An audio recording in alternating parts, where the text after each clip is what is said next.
Hello, আসসালামু আলাইকুম বন্ধুরা। আশা করি সবাই ভালো আছেন। আগামীকাল ট্রেডিং ডে, সো সেই জন্য আমি একটা আপডেট দেওয়ার জন্য প্রিপারেশন নিলাম। সো প্রথমে আমি আমার চ্যানেল গ্রো ওয়েলথ এর পক্ষ থেকে আপনাদেরকে জানাই আন্তরিক শুভেচ্ছা ও অভিনন্দন। সো আমার রিসেন্ট ভিডিওগুলো যেমন সিক্স ফান্ডামেন্টাল স্টক, হিরো ভাই ইন অ্যাকশন, ব্যাট বিসি, লাইফ ইন্স্যুরেন্স হিরার খনি, তারপরে জেনারেল ইন্স্যুরেন্স সোনার খনি, সো এই ভিডিওগুলো ভালো ভালো সাড়া ফেলেছে। আপনাদের ভালো রেসপন্স পাচ্ছি, সো এই কারণে আপনাদেরকে ধন্যবাদ।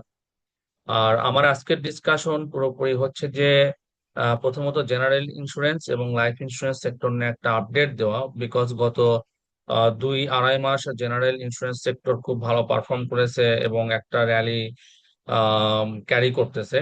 সাথে লাইফ ইন্স্যুরেন্স সেক্টর একটা র্যালি দেওয়ার জন্য রেডি হচ্ছে এবং কিছু ভলিউম বাড়তেছে, সাথে কিছু কারেকশন আছে। তো সব মিলেই জেনারেল ইন্স্যুরেন্স এবং লাইফ ইন্স্যুরেন্স সেক্টরে আগামীতে কি হতে যাচ্ছে, কোন অবস্থায় আছে, এবং অ্যাজ এ ইনভেস্টর আমাদের কিভাবে অ্যাক্ট করা উচিত, এইগুলো নিয়ে ডিটেল কথা হবে ইনশাল্লাহ।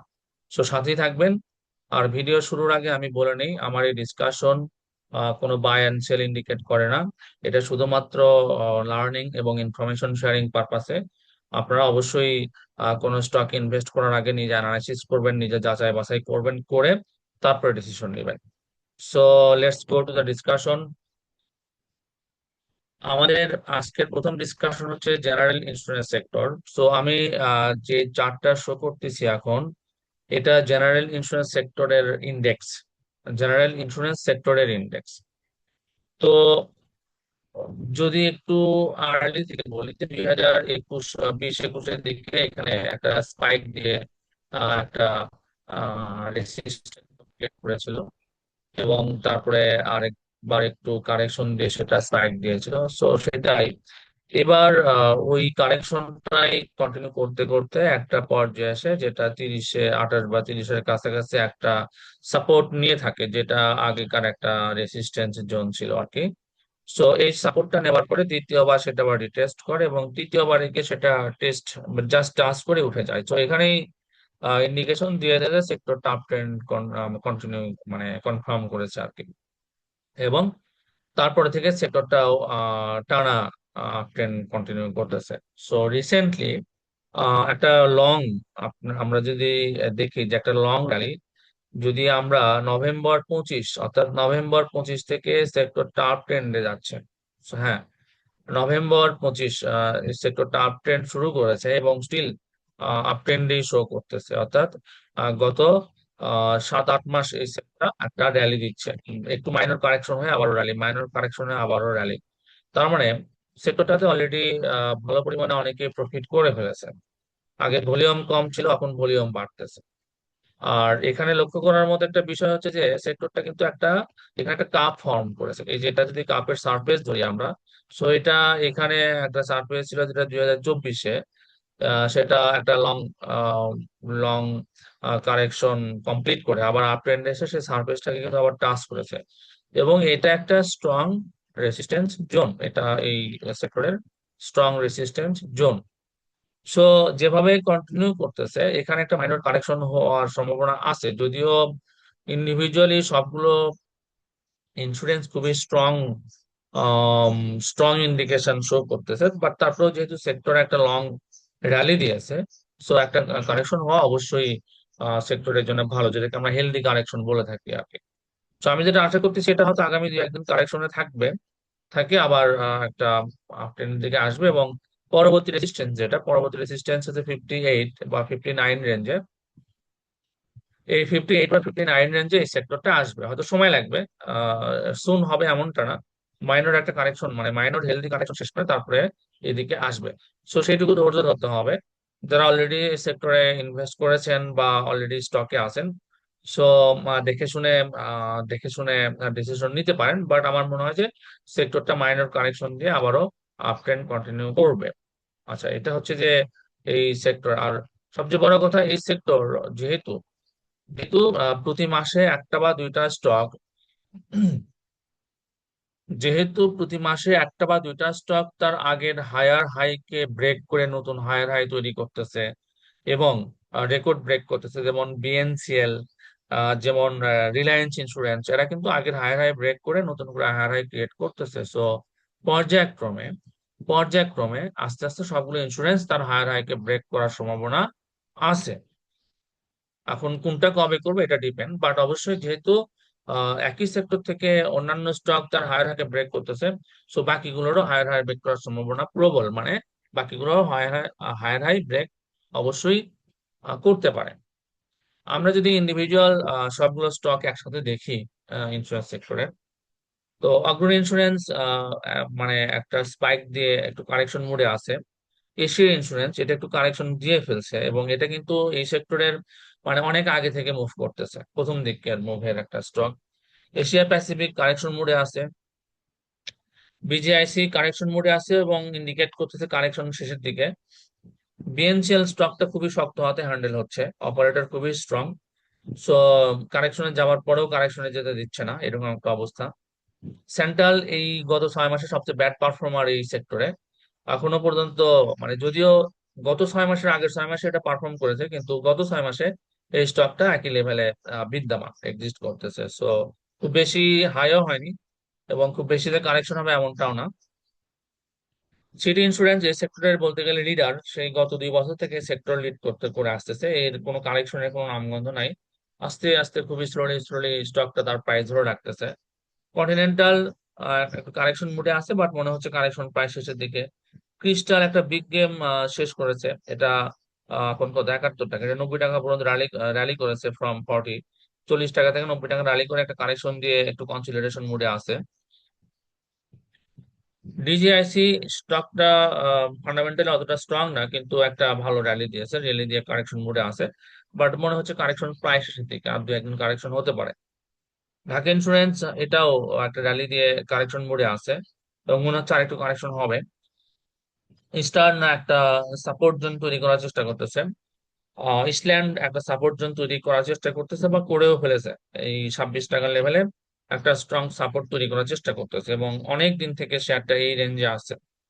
এটাকে আমরা অপারেটর জোন বলি। সো শেয়ারটা তার অপারেটর জোনে অবস্থান করতেছে, ডিপেন্ড করে সেক্টর। যদি সেক্টর আপ ট্রেন্ডে যায় এটাও হয়তো আপ ট্রেন্ডে যাওয়ার সম্ভাবনা আছে। ইআইএল এটাও আসলে গত 6 মাসে খুব ভালো পারফর্ম করেনি, বাট তার আগের 6 মাসে খুব ভালো পারফর্ম করেছে। রিসেন্টলি একটু আপ ট্রেন্ডে গেছে এবং ভলিউম নিচ্ছে। চলে এসছে এবং এটা আসলে খুব বেশি কালেকশন হওয়ার সম্ভাবনা নাই।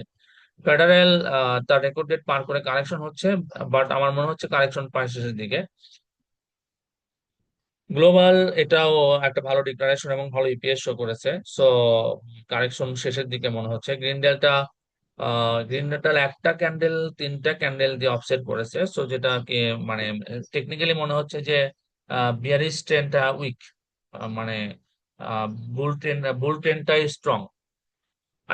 আইসিআইসিএল এটাও কারেকশন মোডে আছে। ইসলামী ইন্স্যুরেন্স এটা মনে হচ্ছে সামহাও এই যে অপারেটর জোন, এই যে অপারেটর মানে কোনোভাবে স্টকটাকে প্রাইস কমতে দেয়নি, বরঞ্চ অন্যান্য শেয়ার যেখানে কারেকশন মোডে যাচ্ছে সেখানে এই শেয়ারটা আবারও আপ ট্রেন্ড নেওয়ার চেষ্টা করতেছে উইথ গুড ভলিউম। চলে এসছি।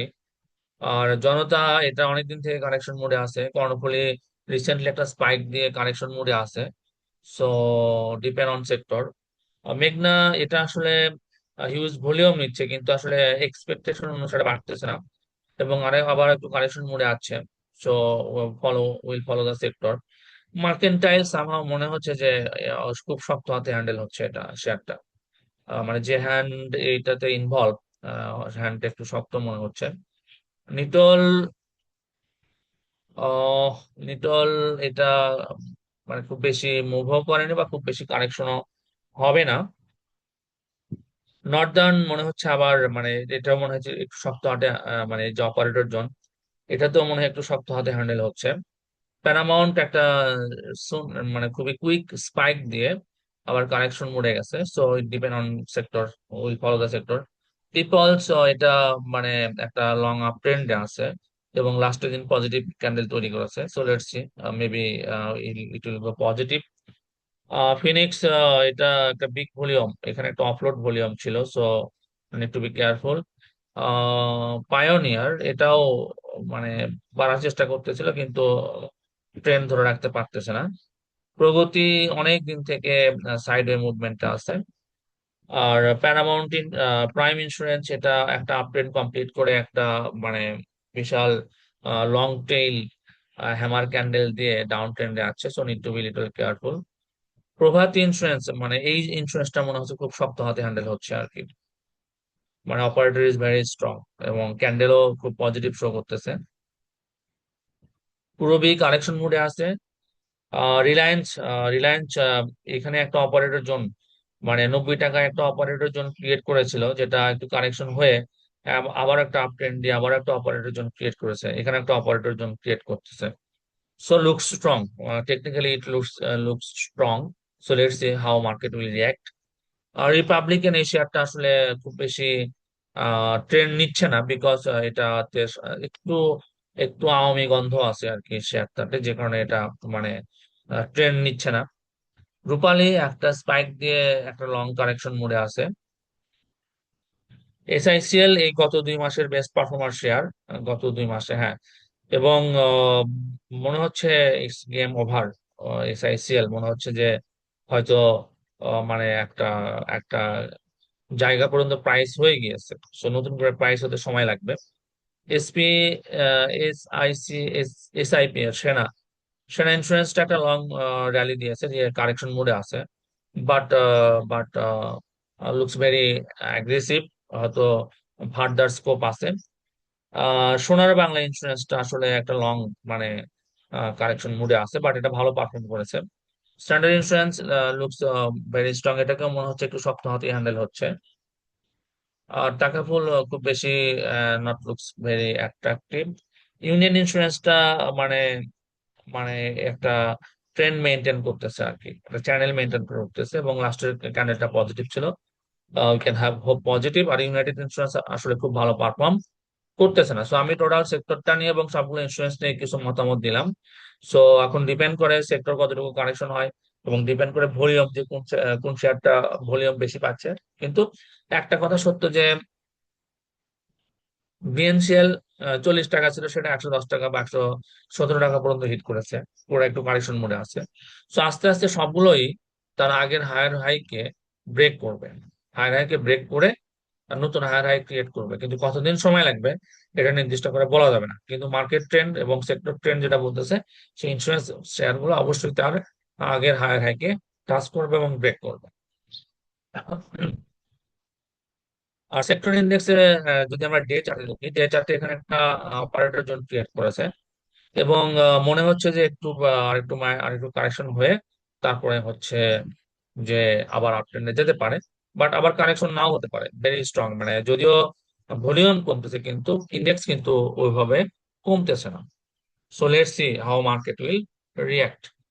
সো পরের ডিসকাশনটা হচ্ছে আমার লাইফ ইন্স্যুরেন্স নিয়ে। আমি যেহেতু ইন্স্যুরেন্স সেক্টর মুভ করতেছে, এবং জেনারেল ইন্স্যুরেন্স সেক্টর যেখানে গত 7 মাস বা 8 মাসে একটা ট্রেন্ড ফলো করতেছে, আপ ট্রেন্ড, এটাও সেরকম একটা আপ ট্রেন্ড তৈরি করার চেষ্টা করতেছে, কিন্তু অবশ্যই জেনারেল ইন্স্যুরেন্সের ট্রেন্ডটা যতটা স্ট্রং ছিল বা যতটা উইথ ভলিউম এন্ড মুভমেন্টটা যতটা অ্যাগ্রেসিভ ছিল, লাইফ ইন্স্যুরেন্সের মুভমেন্টটা অতটা অ্যাগ্রেসিভ ছিল না, কিন্তু সময় চলে যায়নি, সময় আছে।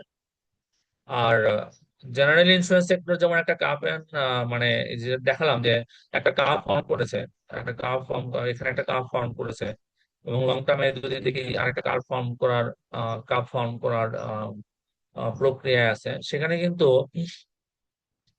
লাইফ ইন্স্যুরেন্সের কাপটা কিন্তু এখনো ফিল আপ হয়নি। সো কাপের প্রথম সার্ফেস হচ্ছে এটা, দ্বিতীয় সার্ফেস হচ্ছে এটা। সো যদি কাপ এন্ড হ্যান্ডেল মডেলে ফলো করে, তাহলে এটাকে অবশ্যই এই সার্ফেসে আসতে হবে, এবং এই সার্ফেসে আসার পর আবার এই সার্ফেসে যেতে হবে। সো এবং মার্কেটে আপ ট্রেন্ড শো করতেছে। সো যদিও আমরা মানে লাইফ ইন্স্যুরেন্স সেক্টর এখন পর্যন্ত জেনারেল ইন্স্যুরেন্সের মতো এত অ্যাগ্রেসিভ ট্রেন্ড বা এত অ্যাগ্রেসিভ ভলিউম শো করেনি, কিন্তু আমরা আগামীতে এরকম কিছু আশা করতে পারি, বিকজ আগেকার যেমন 2010 বা 2015 বা 2021 এই সময়গুলোতে আমরা দেখেছি যে life insurance sector move very faster than general insurance. আর যদি আমরা সংখ্যাই বলি, লাইফ ইন্স্যুরেন্স সেক্টরের শেয়ার সংখ্যা খুবই কম, মাত্র 8টা বা 10টা, যেখানে জেনারেল ইন্স্যুরেন্সের সেক্টরে মোটামুটি 30টার মতো বা তার বেশি শেয়ার আছে, সেখানে লাইফ ইন্স্যুরেন্সে কিন্তু শেয়ার সংখ্যা খুবই কম, মাত্র 6, 9, 12, 14, 15, এখানে মাত্র 15টা শেয়ার আছে আর কি। সো যদি এবং এদের মানে পেইড আপ ক্যাপিটালও খুব বেশি না। সো এই শেয়ার গুলোকে মুভ করা, স্পেকুলেটিভ মুভ করানো খুব বেশি ডিফিকাল্ট কিছু না, একটু ডিমান্ড বা একটু ফান্ড ফ্লো হলেই এই শেয়ার গুলো ভালো মুভ করে। সো আমার ইন্ডেক্সের যদিও মানে ইন্ডেক্স অনুসারে যদি আমরা ডে ইন্ডেক্সে দেখি, আর ডে ইন্ডেক্সে কিন্তু যদিও একটা কারেকশন শুরু করতেছে রিসেন্টলি, একটা মাইনর মানে মাইনর একটা আপ ট্রেন্ড ছিল, কিন্তু সেই আপ ট্রেন্ডের কারেকশনটাও মানে উইথ ভেরি লো ভলিউম একটা কারেকশন হয়ে যাচ্ছে, হেলদি কারেকশন। সো যদিও যদিও ইন্ডেক্স মানে সেক্টর ইন্ডেক্স এখনো আপ ট্রেন্ড কনফার্ম করেনি, বাট তারপরেও উই ক্যান হোপ যে হয়তো ভেরি সুন এই sector index up trend confirm করবে উইথ গুড ভলিউম। আচ্ছা, যদি আমরা এই সেক্টরের প্রতিটা স্টক নিয়ে একটু কথা বলি। সো ক্লিক একটা আপ ট্রেন্ড ধরে আবার ফিরে এসেছে, মানে একটা ভালো 60 টাকা থেকে 53 টাকা মোটামুটি একটা ভালো কারেকশন দিয়ে ফেলেছে। ডেল্টা লাইফ এটা রিসেন্টলি তার রেকর্ড ডেট পার করেছে, রেকর্ড ডেট পার করে একটা ভলিউম নিচ্ছিল, মানে একটা ভালো ভলিউম এবং একটা ট্রেন্ডে আসতেছিল সামহাও। সামহাও মানে এই সেক্টরের একটা স্টক, এই যে এই স্টকটা সান লাইফটা, মানে নেগেটিভ ডিভিডেন্ড দেওয়ার কারণে এটার ইম্প্যাক্ট পুরো সেক্টরে পড়েছে। সো আশা করি খুব তাড়াতাড়ি এই ইম্প্যাক্টটা কাটে উঠবে সেক্টর, কাটে উঠলে হয়তো হয়তো এখানে যে একটা আপ ট্রেন্ড বা একটা ট্রেন্ড ধরার চেষ্টা করতেছে, সেই ট্রেন্ডটা হয়তো আবারও ফিরে আসবে। Far East fundamentally weak but trend showing very strong.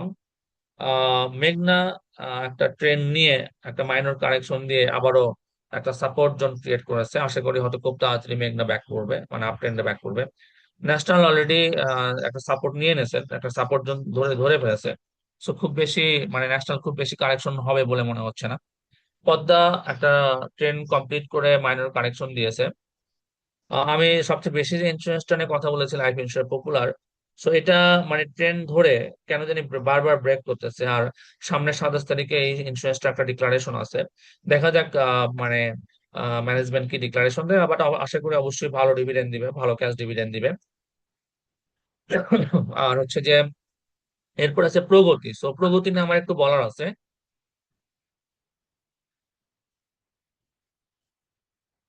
প্রগতি ইন্স্যুরেন্সটা আসলে একটা বিগ গেম কমপ্লিট করেছে। সো বিগ গেম কমপ্লিট করে সাইডওয়ে মুভমেন্টটা আছে, যেহেতু একটা প্রাইস হয়ে গিয়েছে। সো হয়তো মানে তখন তো একটা আউটলায়ার ছিল যখন এই প্রগতি ইন্স্যুরেন্স 80 টাকা থেকে 280 পর্যন্ত মুভ করে, অন্যান্য ইন্স্যুরেন্স কিন্তু সেভাবে মুভ করেনি। সো যেহেতু এটা আউটলায়ার ছিল, সো এটা সেক্টর খুব বেশি ফলো করবে বলে মনে হচ্ছে না, but let's see. Prime life ডিক্লারেশনটা খুব বেশি ভালো হয়নি, but still showing up trend. Progressive life এটাও খুব বেশি মানে ফান্ডামেন্টালি খুব বেশি ভালো শেয়ার না, বাট তারপর আপ ট্রেন্ড শো করতেছে, মাঝে মাঝে ভালো প্লে করে। রূপালী লাইফ, আমি আমার গত 3-4টে ভিডিও আগে যখন লাইফ ইন্স্যুরেন্স কথা বলেছিলাম, তো আমি এই ইন্স্যুরেন্সটাকে একটু ইগনোর করতে বলেছিলাম, বিকজ এটাতে একটু আওয়ামী লীগের গন্ধ আছে, বাট তারপরেও কিন্তু 85 টাকা থেকে 100 টাকা পর্যন্ত একটা মুভ করেছে অলরেডি, এবং তারপরে কারেকশন দিচ্ছে। সো হয়তো বাড়বে, কিন্তু মানে একটু সেফ সাইডে থাকার জন্য যারা মানে একটু রিস্ক ফ্রি থাকতে চান তারা এটাকে একটু ইগনোর করতে পারেন, বাট এটা অবশ্যই বাড়বে। এটাতে একটু আওয়ামী লীগের গন্ধ আছে। সন্ধানী, এটা এটা কিন্তু বাড়তেছে, এটাতেও একটু আওয়ামী লীগের গন্ধ আছে, বাট এটাও বাড়তেছে। সোনালী লাইফ, এটা কিন্তু মানে মনে হচ্ছে some strong operating hand is dealing with this, someone is cooking, because candle গুলো দেখবেন যে কারেকশন ক্যান্ডেল গুলো ভেরি মানে খুবই ছোট, বাট প্রায় বেশিরভাগ ক্যান্ডেলই গ্রিন। যে একটা কারেকশন ক্যান্ডেল আছে সেগুলো ভেরি উইক অ্যান্ড ছোট। এখানে একটা ক্যান্ডেল শো করতেছিল একটু নেগেটিভ, বাট আবারও পজিটিভ ধারায় আসতেছে। সো অলরেডি এটা কিন্তু 50 টাকা থেকে 85 টাকা, তার মানে 35 টাকা কিন্তু অলরেডি বেড়েছে, but still showing positive. Sun Life, এটার ডিভিডেন্ড খুব ভালো হয়নি এবং এটার নেগেটিভ ইম্প্যাক্ট আসলে পুরো সেক্টরে পড়েছে, যে কারণে সেক্টরটা একটা ট্রেন্ড নিয়েও ট্রেন্ড ছেড়ে দিয়েছে, আবার ট্রেন্ড ধরবে আশা করতেছি। টিলিল একটা স্পাইক দিয়েছে এই যে, যদিও এটা ফান্ডামেন্টালি বেশি স্ট্রং না, কিন্তু মাঝে মাঝে এই শেয়ারটা শক্ত হাতে হ্যান্ডেল হয়, শক্ত অপারেটর তারা হ্যান্ডেল হয়। লেটস সি, এখানে একটা মানে স্পাইক দিয়ে একটা সাপোর্ট জোন বা একটা অপারেটর জোন ক্রিয়েট করতেছে, যদি এই জোনটা ধরে রাখতে পারে আগামী 2 দিনে, তারপর হয়তো আবার পজিটিভ ট্রেন্ডে ফিরবে। তো এটা ছিল আমার লাইফ ইন্স্যুরেন্স সেক্টর নিয়ে ডিসকাশন। আর আমি স্পেসিফিক্যালি একটা স্টক মানে ডিসকাস করতে যাচ্ছি আজকে, খুব বেশি স্টক না। ডেল্টা লাইফ ইন্স্যুরেন্স, এই লাইফ ইন্স্যুরেন্স সেক্টরটাতে আমি রিসেন্টলি স্টকটাতে আমি নিজেই মানে কিনেছি কিছুটা, বিকজ এখানে একটা ভালো, দুটো ভালো ক্যান্ডেল ছিল। এবং তার আগের দুই তিনটা ক্যান্ডেলে ভালো ভলিউম ছিল উইথ পজিটিভ ইন্ডিকেশন। সো এই, এবং এখানে স্পার্ক, এখানে স্পার্ক, এখানে স্পার্ক, আমার মনে হয় সেটা হয়তো খুব তাড়াতাড়ি স্পার্ক করার একটা সম্ভাবনা আছে, but depend on operator or depend on sector. So এটা টেকনিক্যালি লুকস গুড। এখানে টেকনিক্যালি 70 আরএসআই গিয়ে আবার আরএসআই একটু কারেকশন নিচ্ছে, এবং ম্যাকডি একটু কারেকশন নিচ্ছে, বাট এই কারেকশনটা শেষ হয়ে গেলেই হয়তো শেয়ারটা একটা আপ ট্রেন্ড দেখার সম্ভাবনা আছে। সো এটাই আমার কাছ থেকে আজকের জন্য আপনাদের সাথে শেয়ার করলাম। বাকিটা আপনাদের উপরে। মানে যদি একটু লং টার্ম দেখেন, শেয়ারটা কিন্তু অবশ্যই আপ ট্রেন্ড কনফার্ম করেছে, যে double bottom, bottom one, bottom two, bottom three কিন্তু বটম টু থেকে উপরে, এবং বটম ফোর কিন্তু বটম থ্রি থেকে উপরে। সো অবভিয়াসলি শেয়ারটা অলরেডি কনফার্ম আপ ট্রেন্ডের শেয়ার। সো কিনে রাখলে টুডে অর টুমরো কিছু প্রফিট করার সম্ভাবনা অবশ্যই আছে। তো এটাই ছিল আমার একটা ডিসকাশন এই সেক্টর নিয়ে। যদি কারো কোনো কোশ্চিন থাকে, কোনো কিছু জানার থেকে, অবশ্যই আমাকে জানাবেন। যদি ভিডিও ভালো লাগে একটু লাইক কমেন্ট শেয়ার দিবেন। আর হচ্ছে যে নাওয়াডেজ আপনাদের পার্টিসিপেশন ভালো। সো যদি পার্টিসিপেশনটা আপনারা ধরে রাখতে পারেন, আমি অবশ্যই ভালো ভালো ভিডিও নিয়ে আপনাদের সামনে হাজির হব ইনশাল্লাহ। সো আজকের মতো এই পর্যন্তই। কথা হবে অন্য কোনো ভিডিওতে। ভালো থাকবেন সবাই। ধন্যবাদ।